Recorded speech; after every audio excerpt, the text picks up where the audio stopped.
Thank you, Adele. Our next appointment will be KFC Malaysia. Thank you, John and Adele, for the invitation to speak to this group of distinguished guests. And today, actually, I'm up here to speak also on behalf of our Malaysian colleagues. A very brief overview on the feed and poultry industry in Malaysia. If you notice, most of the figures are not quoted. Basically, what I did is I talked to some of the industry players and coined together some of the latest figures. So most of it are fairly recent, 2007, 2008. These are estimates because earlier, yesterday and today, there were some figures quoted on Malaysian industry. So I checked, they are pretty close. The first slide, facts and figures about Malaysia. GDP 2008, 4.6%. And for the first half of this year, we have a contraction, a negative 5%.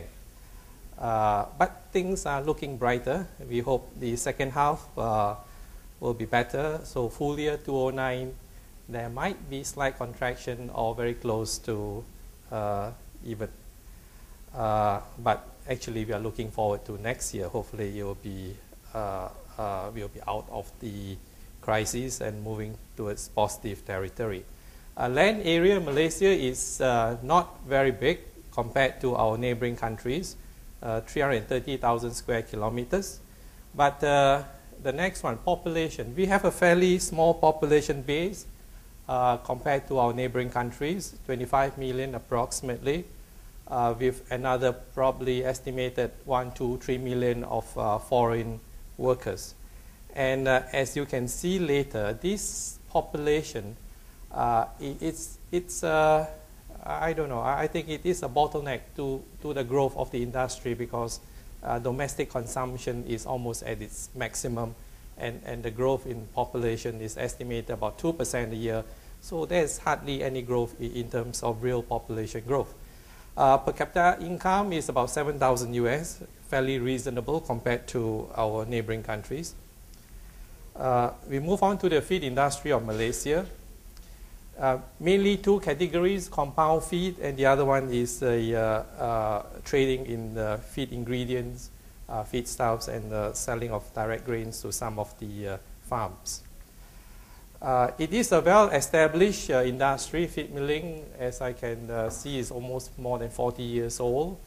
And currently, there are probably about maybe 2 dozen really commercial big feed mills. Big feed mills, I mean in the region of probably 3,000–5,000 tons or more per month.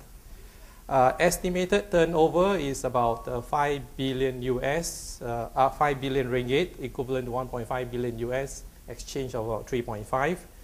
And annual growth, I changed it from 1–2% to 0%. If you were to reflect back last year and this year, I don't see any change in growth, partly because of the economic crisis, partly because of other issues, swine flu and all that affects domestic consumption and also purchasing power.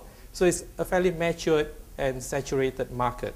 Annual feed production estimated in the region of 4.2 to 4.4 million metric tons per annum. The distribution of feed in the livestock sector, predominantly it is poultry, dominated by poultry industry, 85% of it, 60% to the broilers and 25% to the layers. Later you will see that Malaysia is primarily a Muslim country, so that will be the main meat that we consume. Approximately 10% are for hogs or pigs, and the other 5% are miscellaneous. The government is trying to encourage more production of beef, dairy, and so on and so forth. Feed composition, this gives a rough breakdown of the composition of the feed in Malaysia. Basically, it's still a corn-soya diet. Corn take up about 55% of the diet. This is mainly poultry. About 2.3 million metric tons a year, 2.4 metric tons plus or minus a couple of percent. And 25% of the feed rations will be soybean meal, approximately 1 million to 1.2 million metric tons a year. Then we have corn gluten meal, 4%, pollard, crude palm oil, and others, which includes DDGS and so on.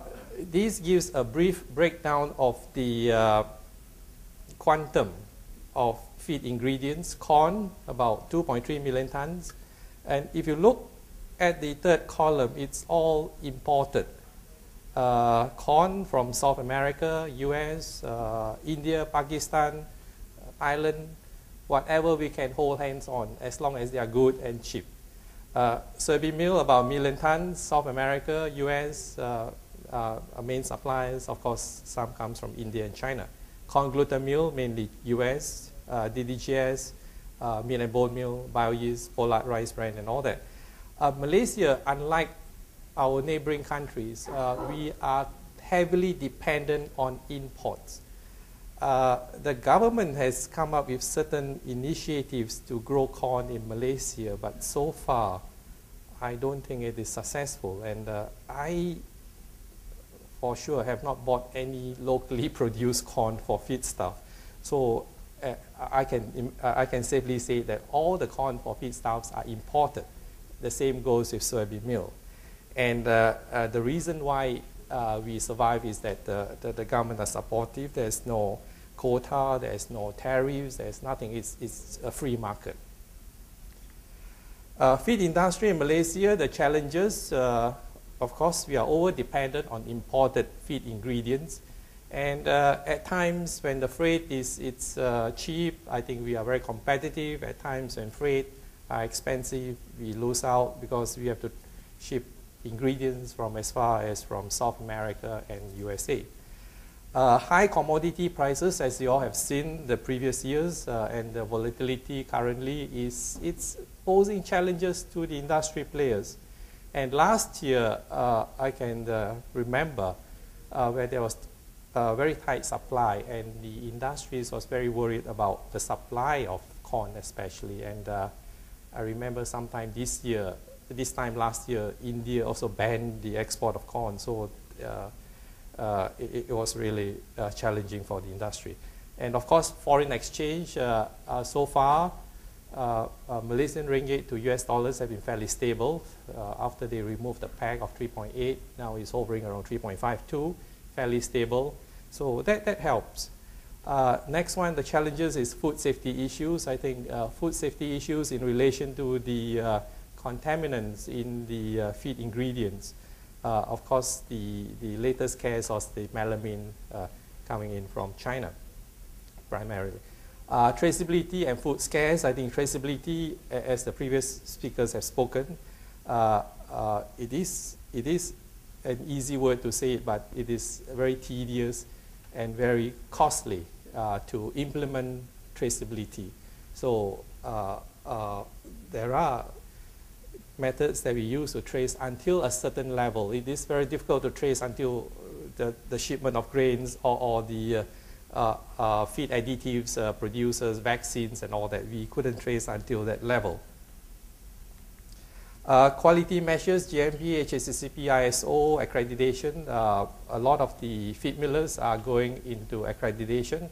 And some of the farms and hatcheries are also going to accreditation, mainly just to assist management in certain control measures. Of course, here we do it for transparency and for customer confidence.